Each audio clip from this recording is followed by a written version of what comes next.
Shadowlands preview, Ardenweald and Night Fae Covenant. Oh, wow. A twilight-tinged afterlife for those who closely connected to the wild. Ardenweald is the domain of restoration tended by the mystic Night Fae. Within this eternal forest, massive dream trees draw in precious anima, the essence of souls that flows through the Shadowlands, to feed the spirits of nature awaiting rebirth into the cycle. Ooh. Welcome to Ardenweald. The ethereal umbral forests of Ardenweald, where wild spirits return after their time on the mortal plane has come to an end so that they can again be reborn. However, this lush afterlife paradise has suffered greatly from the mysterious anima drought plaguing the Shadowlands. Everything that grows here has begun to wither, and the cycle of reincarnation is in peril unless things change, and swiftly. First things first. You must seek out the Winter Queen, ruler of Ardenweald and the Night Fae Covenant, to deliver urgent news. Deep within Ardenweald, wild seeds nurturing slumbering nature spirits are restored until they are ready to be awakened. Alright. Oh, wow, that's cool. Damn, that actually looks fucking badass. Holy shit. God damn, what do you guys think about that? That is cool, dude. That's really cool.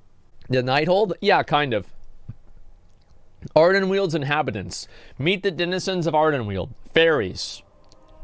They are fairies. Mischievous tricksters of the woods. The mercurial fairies of Ardenweald use a mix of theatrical talents and cunning to care for the rejuvenating spirits. Fairies use a song to soothe away the pain of the great resting spirits and snatch up lesser creatures lured into their eerie melodies, grinding them up into... What the fuck?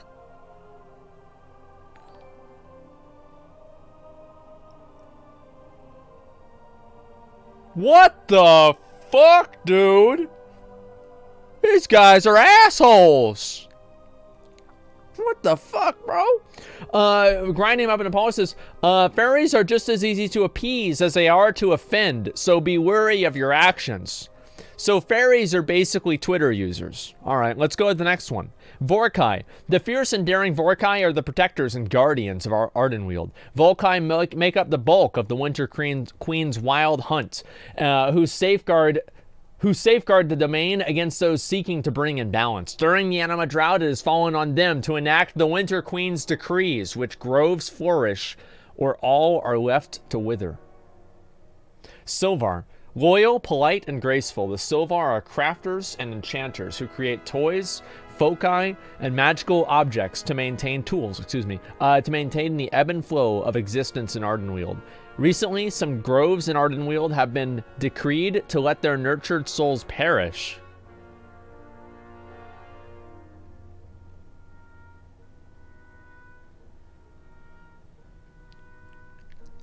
This is actually an interesting and good story.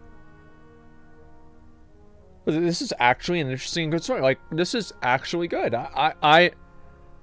This is compelling. I'm happy. Like, this is actually good. Like, it's better than a lot of the stuff that we've seen. I think it's cool.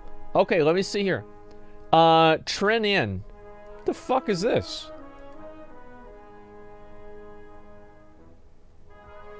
The fuck? Okay, alright. It's like a rock owl. Calm, patient, and enigmatic, even to others in the Shadowlands. The Tyranids are slow to action as well as anger. They are the eldest of the Fae court, quiet and thoughtful, and generally friendly unless you threaten their groves. While slow to enrage, they are terrible to behold in battle, capable of shaping the land and flora around their enemies with frightening speed. Okay. The Winter Queen. Leader of Ardenweald, the ethereal Winter Queen is charged with the sacred task of maintaining the great cycle of rebirth, restoring perished Loa, wild gods, ancients, and other nature spirits, and returning them to the mortal plane. She and the land are one, but as the land thrives, so does she. And recently the land has grown sick, and this has taken a bitter toll on her. The anima drought has forced her to make hard choices over which groves to save and which to let go, losing beloved nature spirits in the process. Well, shit. Well, shit. That sucks. Wow. Drust. Wait, the Drust are here? What the fuck? The Drust are here? With the drought weakening of the Guardians of Ardenweald, the ancient Drust have seized the opportunity to invade from their nightmarish realm of Thros. Using their twisted form of druidism to feed upon the dying groves, the Drust grow stronger with every wild seed that perishes. Though relatively few in number, the Drust are using dark rituals to pull the native Fae into their forces. So, the White Walkers. Got it. Okay. Yeah. Okay, that makes sense. Goraktol. Yeah, there's that guy. Spriggan. Who the fuck? Spriggan are small, malicious creatures native to Ardenweald who live to create chaos. Some have heard the whispers of the Deathlord Mozella and gleefully carry out his plans. Others follow no ruler, simply reveling in the wanton mischief and destruction they unleash upon the inhabitants of Ardenweald.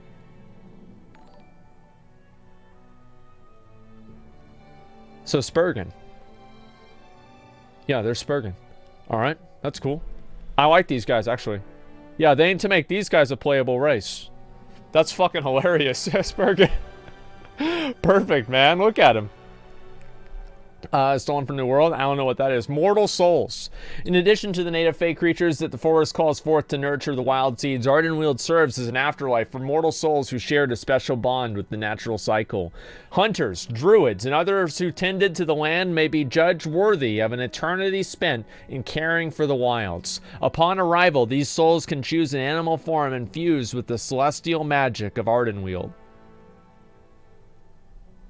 These are but a few of the entities you'll encounter in Ardenweald while adventuring. It's best to stay vigilant.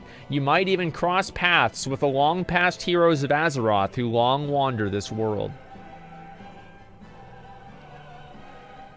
So this is literally the furry faction. So the mortal souls, they live their life as a druid, and they're reincarnated as their fursona. That's literally what it is. Like, this isn't like like me simplifying it or anything like that. That's literally what it is. It's called a spirit animal. Yeah. Well, for them, it's called a sex animal. So it's a little bit different. Okay? But we'll go ahead and move on.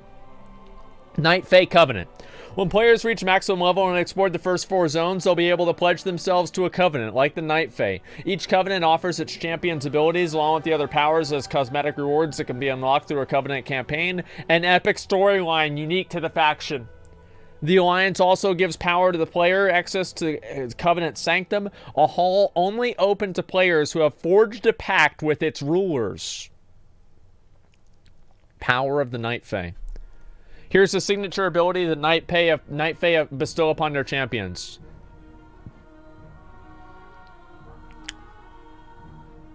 Turn into a Vulpin.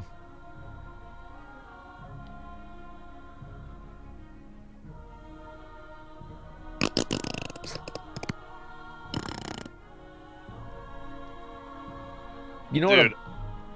Oh, go ahead. You guys know what a Vulpin is, right? I mean, just so anybody that doesn't know, because like some people might be not.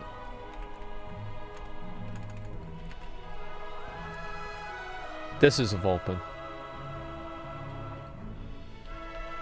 It's a fucking fox. They're fucking foxes, man. Like, what were you gonna say? Okay, look. I know this is me being negative, okay? So just take it for what it is. But I can't get excited for anything regarding the Night Fae. Like, I couldn't care less. I don't give a fuck about this entire covenant at all. Like, it's just completely uninteresting to me. I like the idea of the discord that's caused and like the evil that they have to do necessarily in order to continue to survive by letting certain groves die. I think the politics of that and the morality of that's really interesting. And I hope Blizzard actually, pursues that in a good way. And I think that's really interesting and cool. But yeah, I don't give a fuck about all these like foxes and feathers and stupid ass other bullshit. Nobody gives a fuck. Yeah, I want to see. Yeah, no politics in Blizzard games. It's not the same thing. I think people like politics in video games as long as the politics don't reflect. People don't like it whenever they take politics in the game in real life and then they create allegories to that in the game. I think that's what they don't like. Having the game have its own internal politics, I feel is compelling for a lot of people. But the problem is whenever people take like a real world situation and then they create an allegory or like a parallel to it in the game, and then they're like, in order to like push whatever agenda of like what they think should happen. I think the politics in WoW is pretty much fine. I don't think it's that way as much as possible. Yeah, political plot lines are good, of course. Let me go ahead and move on. Asmon true, there it is. Okay, let's see here. To give you an idea what to expect, you're going to view the list of the Covenant signature abilities. Turn to a Vulpin, increasing movement speed. You may reactivate Soul Shape to teleport a short distance forward. Additional cosmetic forms can be earned and collected through a variety of gameplay. That's awesome. While out in the world, this effect has a short duration before it wears off, but it lasts indefinitely while in a rest area. Okay. To give you an idea of what to expect, look at the Covenant signature abilities. Soul Binding. When you join a Covenant, you'll be able to undergo an ancient rite to bind your soul to some of its most powerful members. By doing so, your character harnesses their power, gaining access to powerful bonuses. Over time, you can unlock new tiers of power and even switch soul binds when strategy demands it. Okay. Night Fae Covenant spells. For your contributions to the Venthir's Covenant curse, you'll be rewarded with 7 cosmetic items. I think they probably just this is a typo. The Venthir Covenant's curse. I think that's a mistake. Armor up. Okay, so then there you get your armor.